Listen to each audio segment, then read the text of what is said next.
Cullen from CullensABCs.com, and I have an idea to share with you. It is a game with polar bears. These polar bears will be on CullensABCs.com under Patterns. Now, I have a few ideas for you. You could play this game however you would like. I have 4 on here because if you would like to use more than 4, you can just print them out and then you'll have 8 or 12 or how many ever you would like to use. So this is a fun game. You can do a matching game. You could do a game with numbers. Put a number 1 and a number 1 over on this one, a number 2, and number 2, and so on. Hide them around the room. The children have to find the polar bears, and then the one that they have, if they have a number 2 on their polar bear, they have to find the other child that has the polar bear with the number 2, find the match, and that's a pair. Talk about a pair, how that's 2 together. Also, if you wanted to do this game similar to that, but instead of working on numbers and number recognition, they could work on colors and color recognition, so recognizing different colors.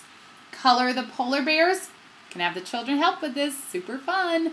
They can color, 2 red polar bears, 2 orange polar bears, 2 green, 2 blue, and so on. When they're coloring and using those crayons or those markers, they're strengthening those muscles in their hands, and that's a great small motor skill. So have them color those and then cut them out.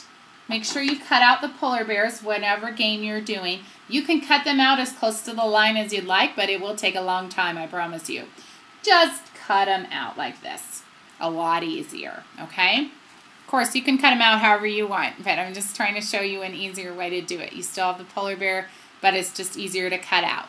Then, once you have them all colored and cut out, have the children hide their eyes, close your eyes, and then go hide them around the room. Don't hide them so good that they can't see them because it'll take forever. Just make sure you hide them just a little bit and there's, the tail sticking out or the head sticking out or something. Then they go find the polar bear. They find a red polar bear. Now they have to find another child that also has a red polar bear. And now they've found their match, their pair, the one that goes together. If you only have one child at home, you're doing this at home, and you have only 1 child or 2 children, that's okay. You can still play the game. You don't have to have a classroom of 16 children or 20. You can still play this game. You'll just have more polar bears to hide, and they'll be able to find more than 1 polar bear, which is super fun as well. I hope you enjoy this polar bear game. Bye.